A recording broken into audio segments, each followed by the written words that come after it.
What up, y'all? Appreciate you showing up, hanging out, listening to my dumb ass. Like and subscribe.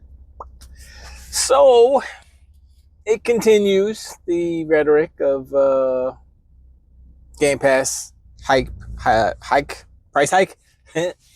And it's interesting to see what's happening. VG Fight School kind of has the right attitude about things. I talked about him yesterday. But what I'm starting to hear, which is kind of true, and like I said before, that everything that the ponies and the donkey unicorns kind of make fun of us Xbox players about Xbox, blah, blah, blah, you know, whatever it is, y'all ain't got no game, Xbox ain't got no games, whatever it is, right? It flips around. It always comes to bite them in the ass, karma-like. But this time, remember they were calling Game Pass Welfare Pass? Because, I like to buy my games and all these things. Broke Pass, whatever they call it, right? Now, people are crying that it's too much money. It's just $10 extra. But, you know what? It's principality, Smokey. And so, I'm like, okay, is it still Welfare Pass? Or is it Ultimate Premium Pass now? Well, what's the new name for it? Golden Parachute Pass? I don't even know. I'm going to figure out something. Right now, I'm going to just call it Premium Pass. PP. It's PP. Game Pass. PP. It's Premium Pass. It's Ultimate Pass. Ultimate Premium Pass. UPP? Pause. That sounded weird. But anyway, now that narrative is destroyed. They can't say broke pass. They can't, they can call people brokies for going against it, but if you're for it, you're not a brokey anymore. You're a Saudi prince. I don't know. You're super rich now because you can afford how much it is. It's so expensive. It's not really expensive, but like I said, it's mainly about principles and not really about how much it costs, because if you do it like for like, the Xbox Game Pass Premium tier versus the PlayStation Premium tier, which one's better? I'm probably going to say Xbox is better. Only because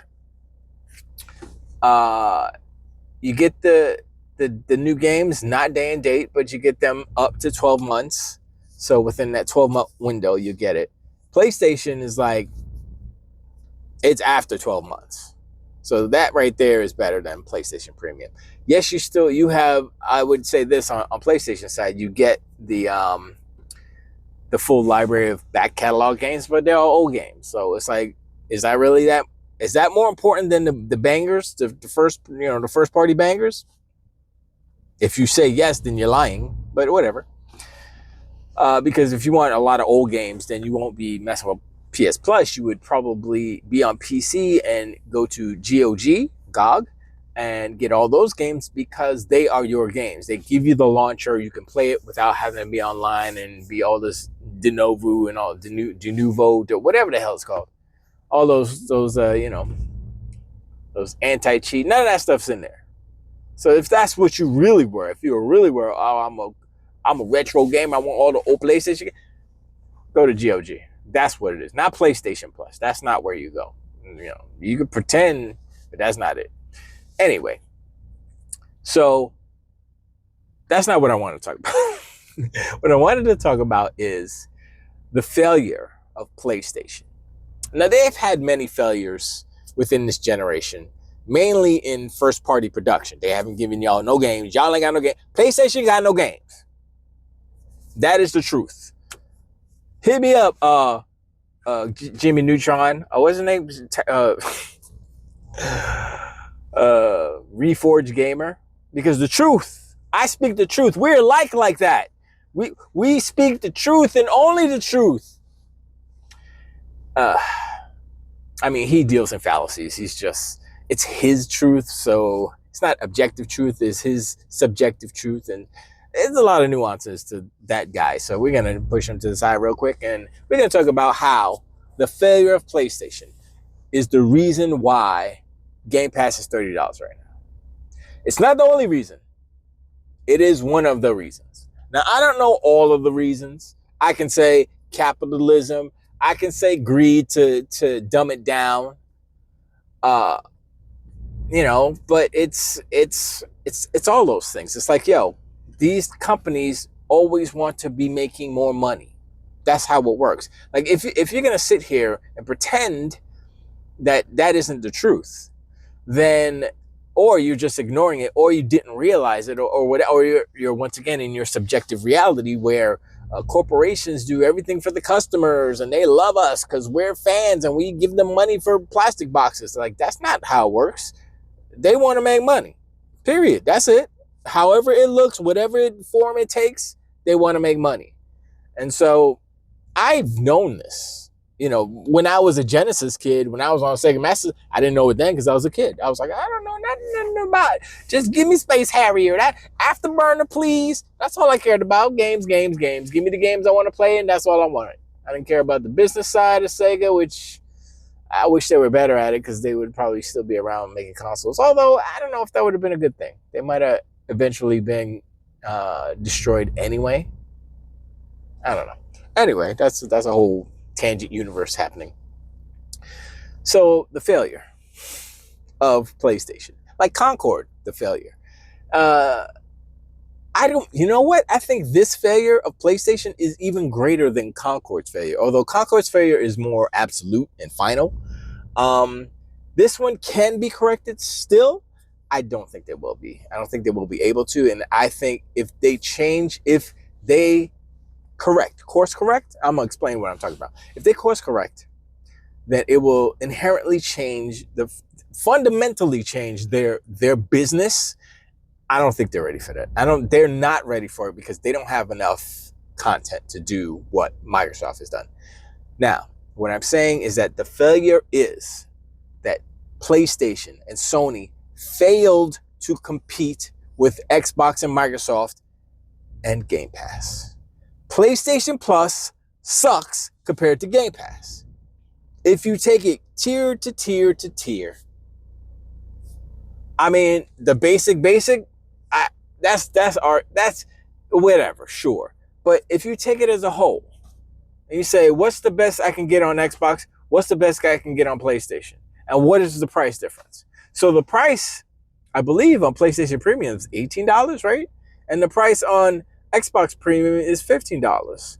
And the only difference is, I believe, like I said before, PlayStation has like the more catalog games, but everything else is basically the same, except Xbox guarantees that you'll get the new bangers, the day one bangers, and Ultimate, you'll get them within 12 months. PlayStation doesn't guarantee that. They actually take their games out. So if you go for tier to tier, Xbox is better. Plus, they have a PC tier, which they're not really talking about, but they have a PC tier, which is actually probably the best deal. It's $16.50. We said about that yesterday, and you still get the day one game. So if all you care about is day one games and you don't mind going to PC, or you're already a PC gamer, just go to PC Game Pass. You get all the day one games, and Xbox is putting all their first party games on PC anyway. They've been doing it for years, so there's no loss there. And I think, like I said yesterday in the last video, I think they're trying to push people towards a PC existence, because I think their next consoles will basically be PC compatible, if you will. And I don't know how they would deal with. No, I mean, if they're doing that, they don't need to make a console version, because their console will be the PC hybrid. So they just need to meet. Yeah, okay. Anyway, the failure of PlayStation, a failure of Sony, is PlayStation Plus. They failed to compete with Microsoft, with Game Pass, and Xbox is like, we got the best deal in town. We have the best service in town. It is the best deal in gaming. If we raise the price, it's still the best deal in gaming. And because PlayStation is sitting on their ass and not doing nothing, they're not saying, oh, maybe we should make a good deal and have a little bit cheaper so that people would go and buy. If they did day and date and premium, all their games, boom, mad people will sign up. They're going to lose a lot of sales. Oh, it's going to cannibalize, and that's what they don't want to do. They're scared. But with their fear comes them not competing with Xbox. Remember when everybody was saying, oh, Xbox is not competing in the console. Sony won the console, PlayStation won the console war because Xbox refused to compete. Well, guess what? PlayStation refused to compete with Game Pass. PlayStation Plus refused to compete with Game Pass. And guess what? Price is going up, baby. What? What do you mean? What do we get? Oh, well, we're going to give you some more game. We're giving you 25 more day and date games per year. We're going to give you that Fortnite stuff that nobody cares about, but hey, it's worth something. So there you go. We're giving you Ubisoft Plus Classics, which is good if you like old games. I mean, you like old games on PlayStation Plus. This is what it kind of is. And then you still get EA Plus. Come on, son. Plus all the other stuff, the Riot game stuff and all that stuff. I barely skimmed over that. I was like, I don't play that stuff. But, you know, with all the rhetoric of, oh, Xbox is not competing, they're in the nine, they lost the console war. So who's losing the streaming services war? Who's losing that? Seems like PlayStation's losing that because A, they ain't got no content to put in their streaming services. B, they suck at making games that are games of service to put in their streaming service. And C, they didn't even try. I'm just saying with their PlayStation Plus, they tried by revamping it and putting the tier system, but no, they said nope, we're not gonna do that. We feel that the value in selling our games full price to all our consumers is more valuable to the blah blah blah, which goes back to what these companies want to make that money. This is how Sony feels that they can make that money because they don't really want to change. They don't want to rock the boat. They don't want to change their business strategy because it's worked so far. Meanwhile, they're going up against a almost $5 trillion company. Last year, wasn't they $3 trillion? And now they grew like $2 trillion. I don't understand how that works. How they've grown so fast so far. But PlayStation's not even Sony is not even close to how big Microsoft is. And so while they're sitting there still doing the same thing that they think still works for them, they're not growing fast enough to keep pace with Microsoft. They will never keep up, they will never catch up to where Microsoft is right now. The only way that they will win actually is if Microsoft decides to dissolve itself, just disperse and not exist anymore. That's how Sony wins. That's how PlayStation wins. If Microsoft themselves choose to exit video gaming, that's the only way they win. Right now, I mean, if you don't see it, then you're just blind. You're just ignoring it. PlayStation's sitting here, they got no games. Ghost of Yotei is a joke. They're like, oh, it's 86, yeah. And then I'm looking, oh, yeah. I think Dirt and Sean put it up. They looked at the Metacritic score for Halo Infinite. Oh, that's such a bad game. Worst game, Halo, right? Got an 87. It got higher than Ghost of Yotei. So what does that make Ghost of Yotei? So, and Sean played, I think Dirt had the clip where somebody was comparing Assassin's Creed Shadows to Ghost of Yotei. And so Assassin's Creed Shadows is one thing I'll say about it, it's a beautiful looking game. Yes, they make beautiful looking games. That's Ubisoft.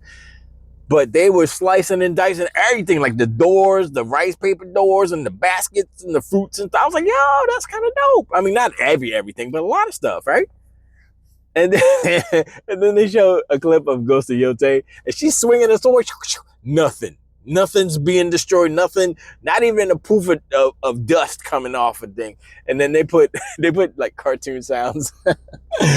That was funny. That was that was akin to when No Man's Sky came out, right? And then they showed like, this is Jurassic Park, and they showed like what No Man's Sky is supposed to be, like the trailer, and then they showed the actual gameplay, and they had somebody playing a recorder like bleep bloop doop bleep, all goofy.